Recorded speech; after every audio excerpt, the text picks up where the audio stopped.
Welcome to Urban Dharma, the podcast, where suffering is optional. Hi, this is Reverend Kusala coming to you from downtown Los Angeles, from the International Buddhist Meditation Center in the heart of Koreatown. It's a bright and sunny day in Southern California. It's about 10:30 in the morning, and it's Monday. Well, a couple Saturdays ago, I found myself at True Yoga in Thousand Oaks, California. The presentation was on the death consciousness. I used two books, or I should say I referred to two books. One is an ebook that's free at Urban Dharma in the ebook section, and it's called Preparing for Death and Helping the Dying. The other book is a classic 1964 text called A Psychedelic Experience, a manual based on the Tibetan Book of the Dead, written by Timothy Leary, Ralph Metzner, and Richard Alpert. It's available on Amazon.com for $9.60. I referred to those two books as I explained about meditation and how our meditation practice can lead us to different states of consciousness, in fact, to altered states of consciousness. So what you're about to hear is my talk at True Yoga in Thousand Oaks, California, on death and dying and the states of consciousness.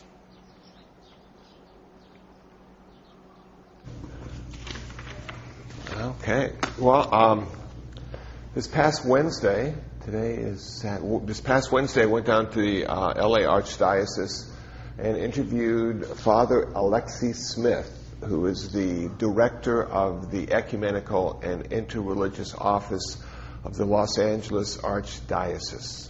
If that's not a big title, I don't know what is. And so that's up and running now on my website and on iTunes. And he had some really interesting things to say, and we've known each other for a really long time, so I always have fun when I speak with him because his mind is quick and his mouth is even faster. And one of the questions I asked him was about Catholicism and suffering. I said to him, I've asked a few Catholic priests about, can you have Catholicism without suffering? And all of them had said no. And then he thought about it and said, well, I can see why some Catholic priests would say that. And then I said to him, well, you know, Buddhism is about ending suffering. Now, if we are successful in ending all suffering, do we also end Catholicism?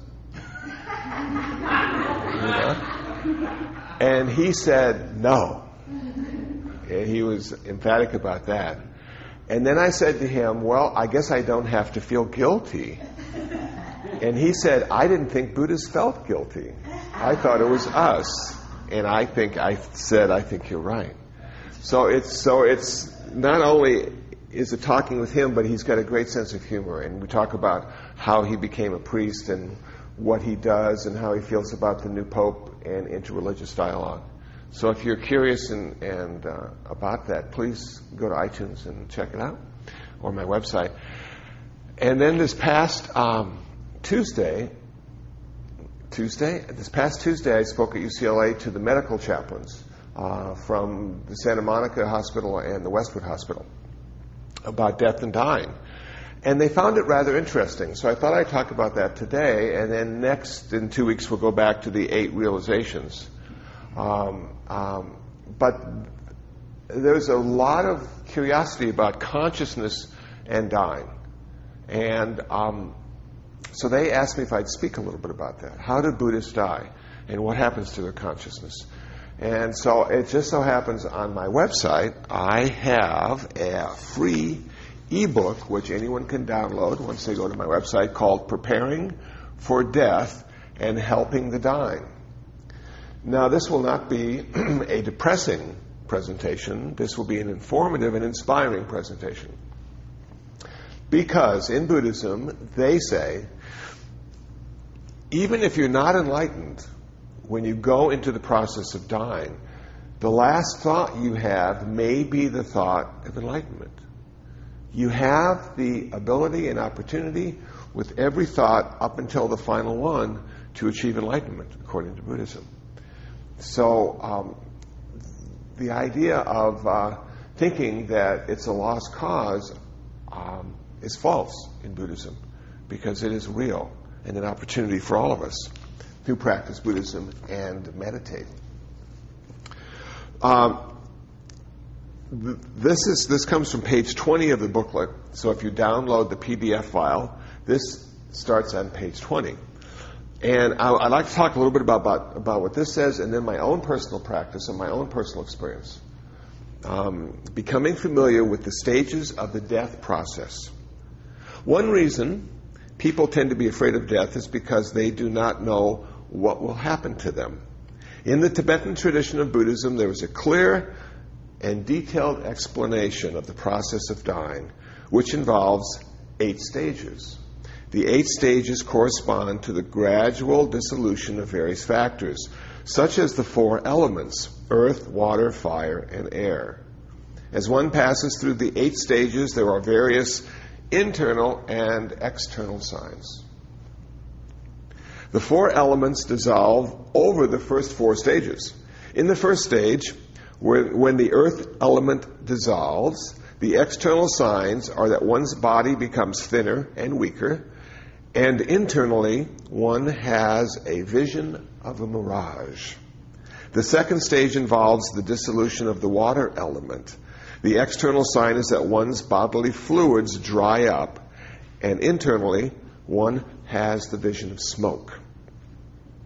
The fire element dissolves in the third stage. The external sign is that the heat and digestive power of the body decline, and internally one has a vision of sparks. In the fourth stage, where the wind or air element dissolves, the external sign is that breathing ceases, and internally one has a vision of a flame about to go out.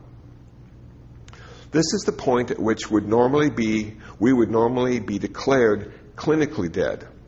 The gross physical elements have all dissolved, the breath has stopped, and there is no longer any movement in the brain or circulatory system. However, according to Buddhism, death has not yet taken place because the mind or consciousness is still present in the body. I'm going to find page 2. So this is where it starts to get interesting, because we go from a subtle to even subtler level of consciousness according to Buddhism. There are various levels of mind: gross, subtle, and very subtle. The gross mind or consciousness includes our 6 consciousnesses: seeing, hearing, smelling, tasting, touching, and mental consciousness, and 80 instinctive conceptions. The 6 consciousnesses dissolve over the first 4 stages of the death process, and the 80 conceptions dissolve in the 5th stage, following which one experiences a white vision. In the 6th stage, the white vision dissolves and a red vision appears. In the 7th stage, the red vision dissolves and a vision of darkness appears. The white, red, and dark visions constitute the subtle level of consciousness. Finally, in the 8th stage, the dark vision dissolves and the very subtle mind of clear light becomes manifest. This is the most subtle and pure level of our mind, or consciousness. Experienced meditators are able to use this clear light mind to meditate and gain a realization of absolute truth, and even attain enlightenment. That is why such meditators are not necessarily afraid of death. Now, isn't that interesting? Has anybody ever experienced the white light, red light, darkness, or clear light? Okay. White light.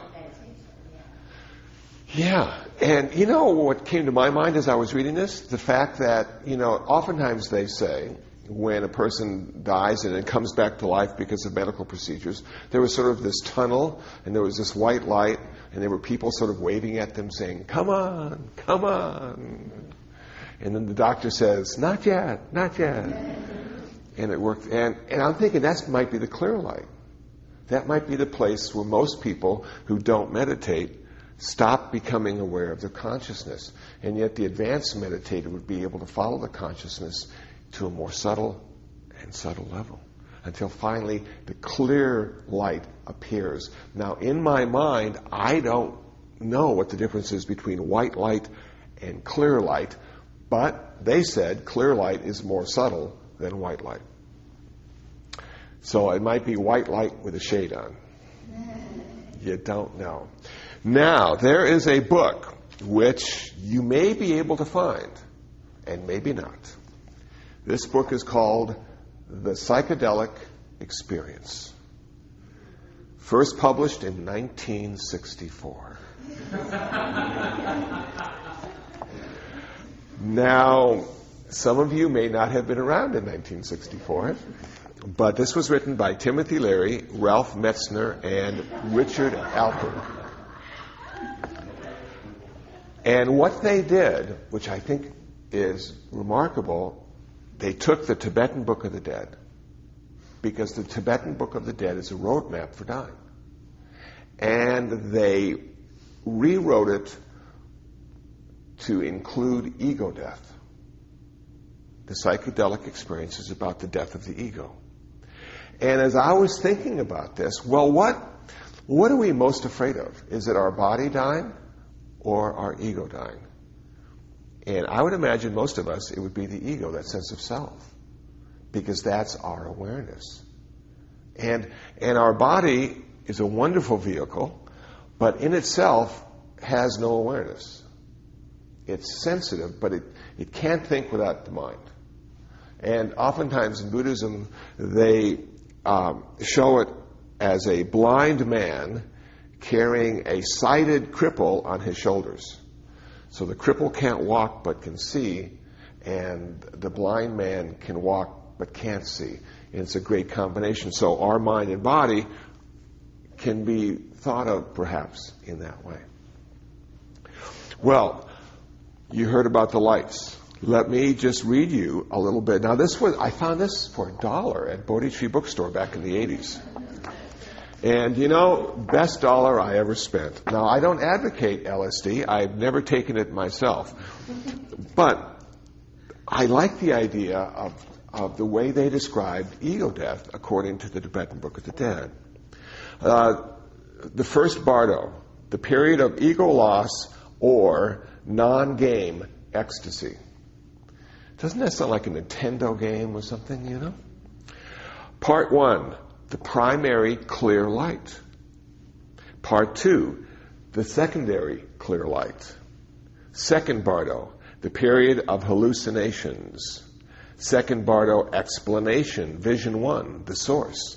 Vision 2, the internal flow of archetypal processes. Vision 3, the fire flow of internal unity. Vision 4, the wave vibration structure of external forms. Vision 5, the vibratory waves of external unity. Vision 6, the retinal circus. Vision 7, the magic theater. And wrathful visions. Now, it sounds very 60s, I know,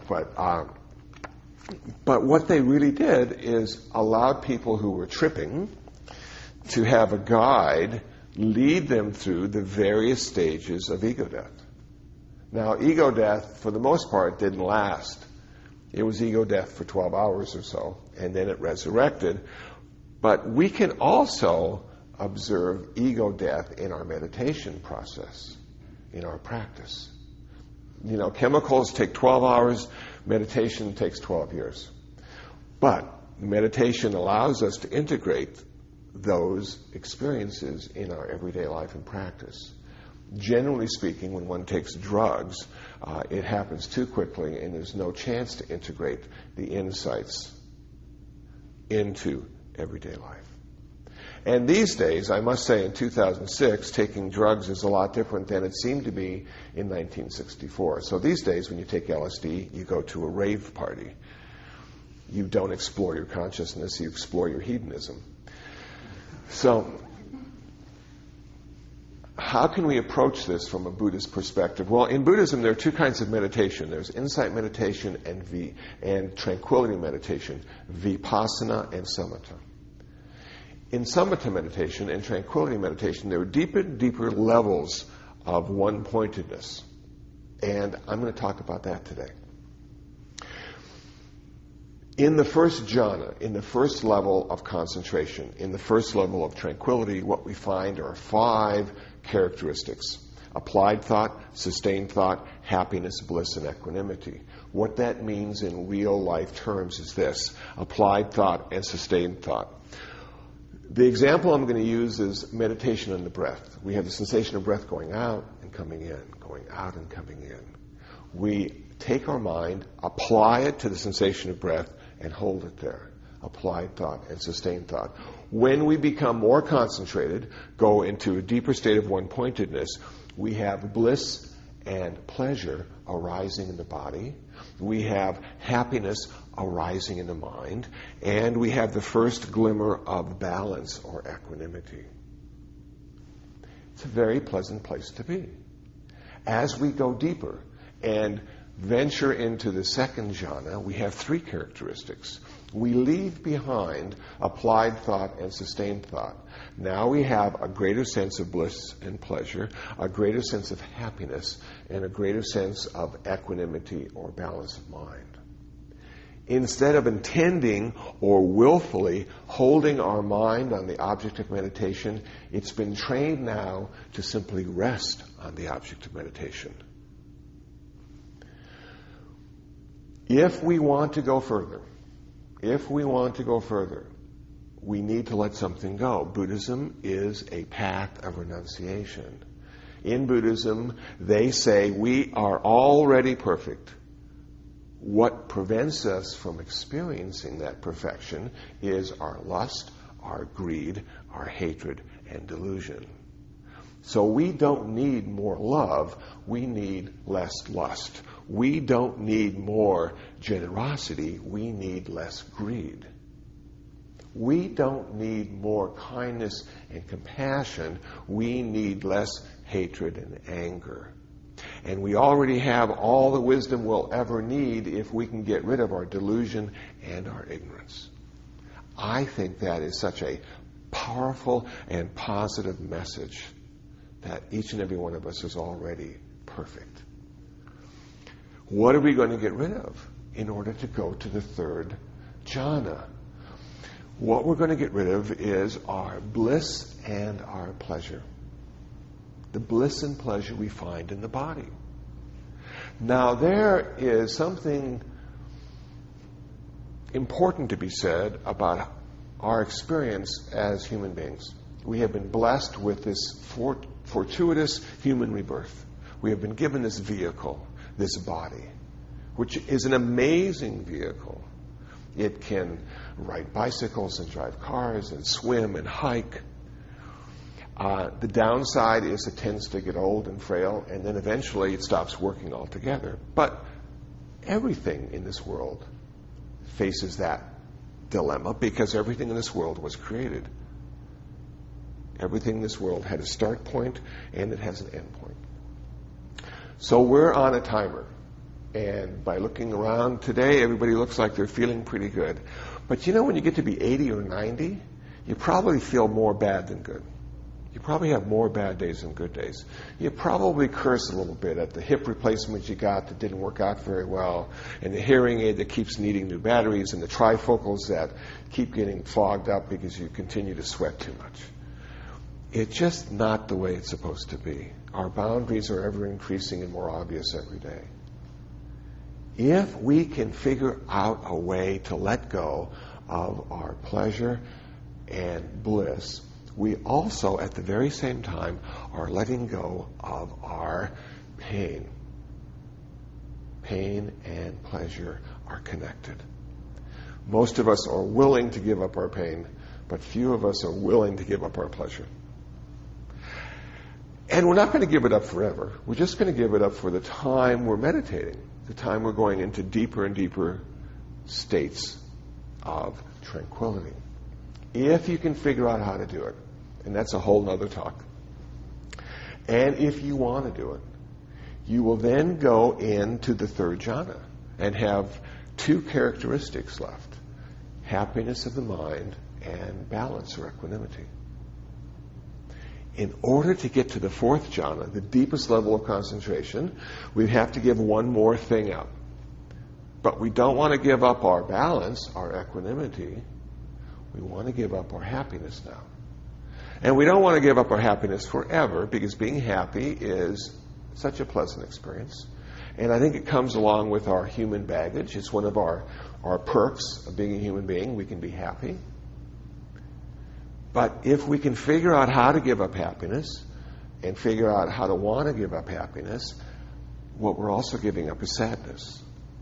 We'll never be sad again, because sadness and happiness are connected.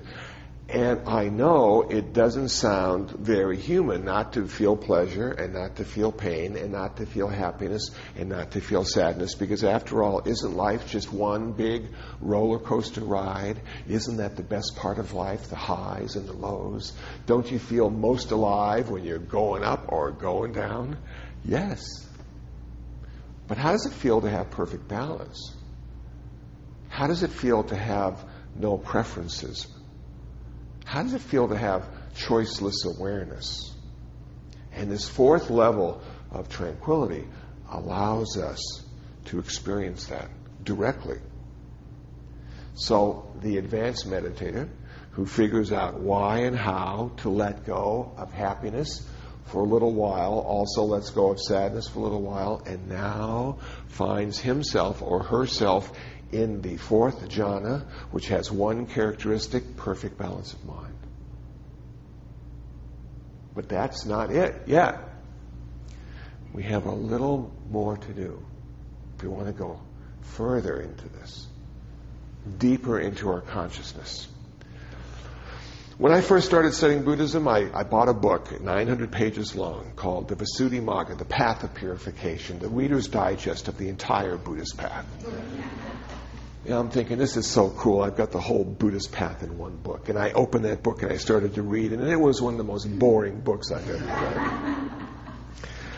It has categories and it has references to things that happened 2,000 years ago or longer. And so my teacher, my second teacher, Dr. Ratnasara, a Sri Lankan Theravada elder monk, allowed me to study with him. And we would go page by page. And I would ask questions and he would answer them. And I can still reflect back on that. It was one of my favorite times in my Buddhist journey, was to sit with him and be able to just ask him any question I wanted to. I'm the kind of guy that really likes to ask dumb questions, though. And one of the dumb questions I asked him was, did they have toothbrushes back at the time of the Buddha?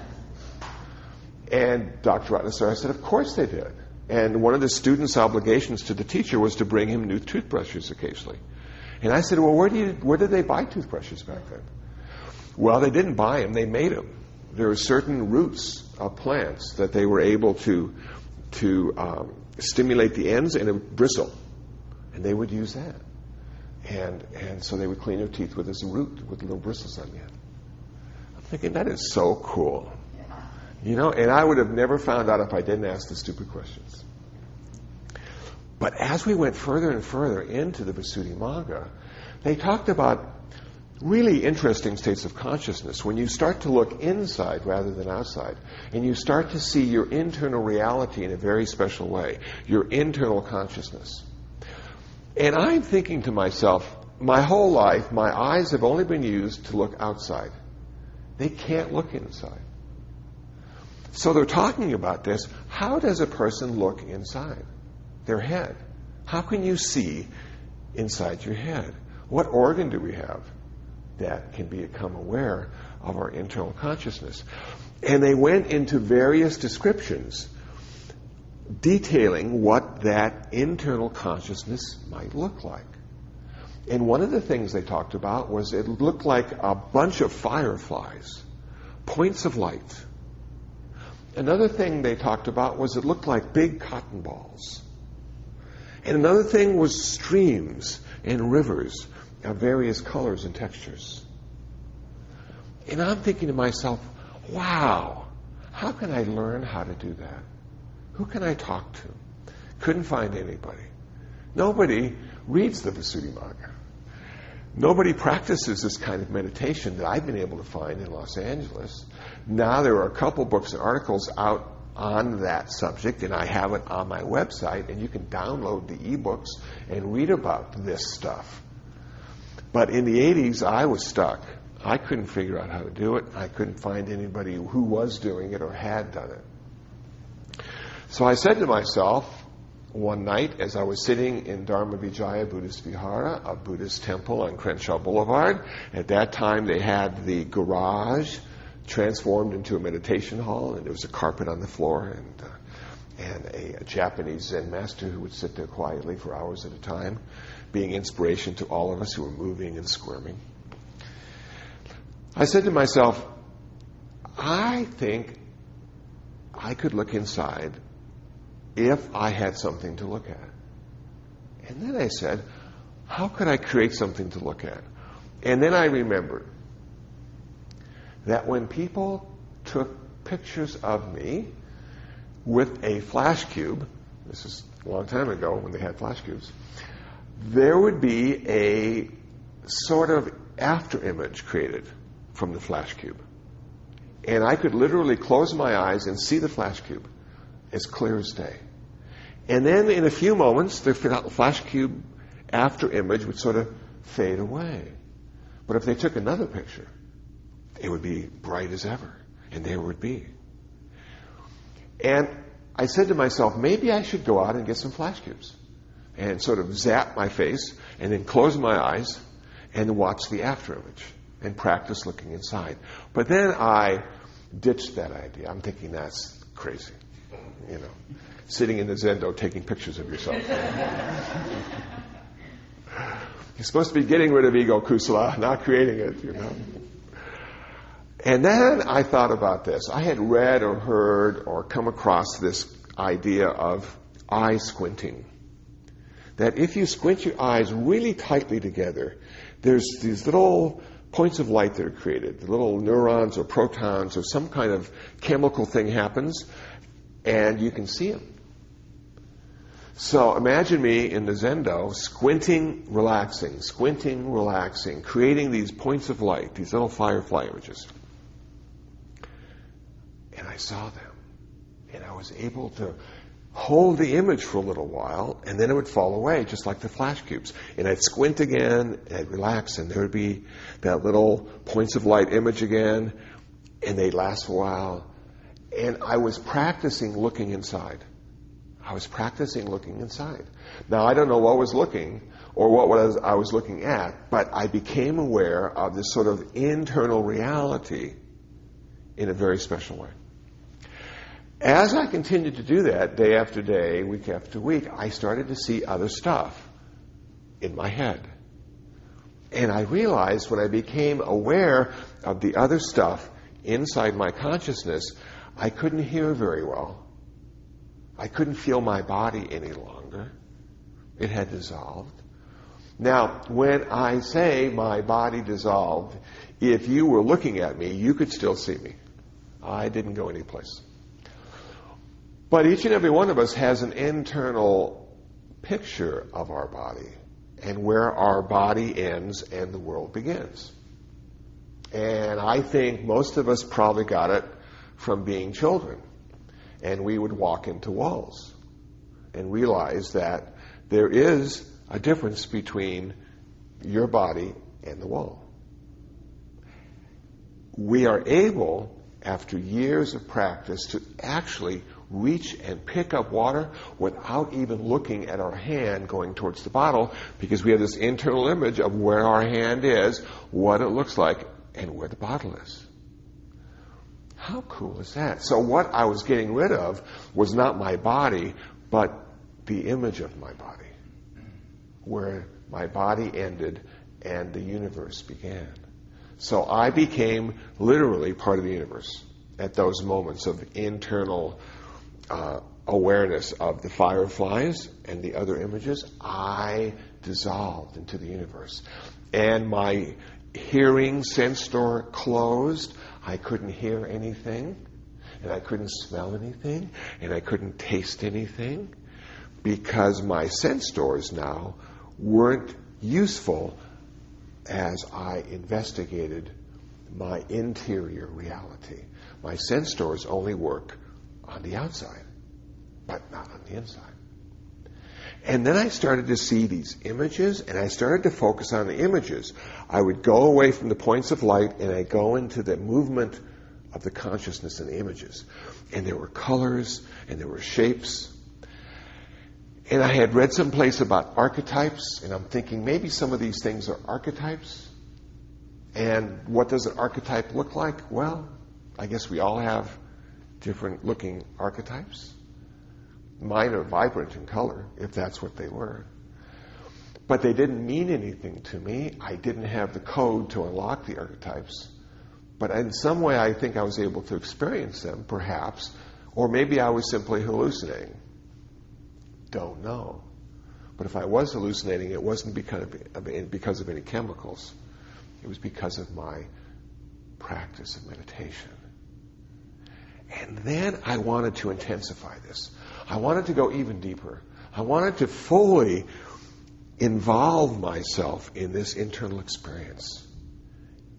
And I came upon the concept of fire breathing, or bamboo breath, or diaphragmic breathing.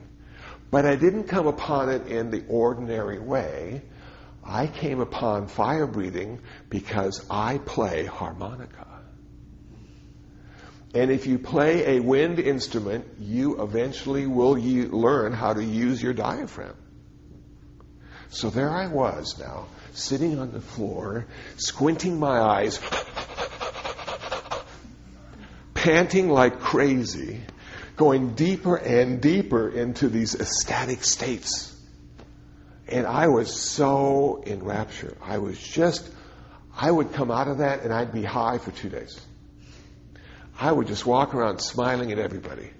I was the most pleasant person you've ever been around. I didn't care. I thought the world was just the way it was supposed to be. And then a couple days later, I would crash and go, this world sucks. And, and then I go back into my breathing and my after images and my internal images. When I read this paper and when I read the psychedelic experience for the first time, I started to see that there are these states of consciousness, there are these colors, that each and every one of us has them in our head already. We don't have to invent them or create them. We simply need to access them. And tranquility meditation, deep states of concentration, allows us to access them. If that is the case, when we are going through our dying process, we don't need to be afraid. We don't need to be anxious. We are simply now experiencing the very same visions and internal realities we did in our meditation practice. And if we're lucky and skillful, maybe we can use our meditation practice in a very unique way as we transition from this lifetime to the next. So my meditation practice actually happened before I read this book or before I read the Tibetan Book of the Dead. But because of my meditation practice, I was able to relate to what they were saying and talking about in a very personal way. But now I want to fast forward to a couple of years ago. I had been going into these deep states, and I'd been doing this sort of power breathing or bamboo breathing or fire breathing, and my mind was blissful and radiant, and my heart was open, but I wanted to go to the end. I wanted to have the most sophisticated meditation practice I could. I wanted to say, yes, I've spent years and years meditating, and this is what meditation really and truly is. So what is the end game of meditation? Where do you finally go? Do you stay in those really deep states of bliss and rapture? Do you stay in this place of equanimity and perfect balance? How does advanced meditation practice look? And what is it called? And I searched and I read and I practiced and I talked and I listened. I asked questions and they answered. And I found it. I found the most sophisticated, the most advanced meditation practice on the face of the earth. And this is the one I practice today. And I'll share with you what it is. The most advanced meditation practice is called just sitting. That's it. You don't do anything. Absolutely nothing. But it takes 20 years to learn how to do nothing. It takes 20 years to learn how to just sit and be like a window pane. And sound passes through you, and thoughts pass through you, and sensations pass through you. And there's no one grabbing and clinging and holding on to, and there's no one pushing away and preventing. We are simply part of the universal flow as we just sit. No way to be, no one to be, nothing to attain, nothing to get rid of. No preferences, no choices. Simply a state of being/doing, sitting quietly. But it took me years and years of practice of high highs and low lows, of confusion and anxiety, lack of clarity, too much clarity, to come to the place of being able to sit with anything and everything. Let it arise, let it exist, let it pass away without ever closing my hand on it. People give and you accept. People take away and you don't close your hand. No clinging, no aversion. That advanced practice, just sitting, allows you to take that into the world.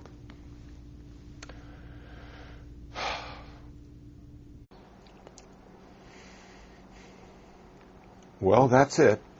That was my talk at True Yoga in Thousand Oaks, California, on altered states of consciousness while dying, altered states of consciousness while meditating. Hope you found it interesting. Hope you found it useful. The two books I referred to were The Psychedelic Experience, a manual based on the Tibetan Book of the Dead, written by Timothy Leary, Ralph Metzner, and Richard Alpert, available at Amazon.com.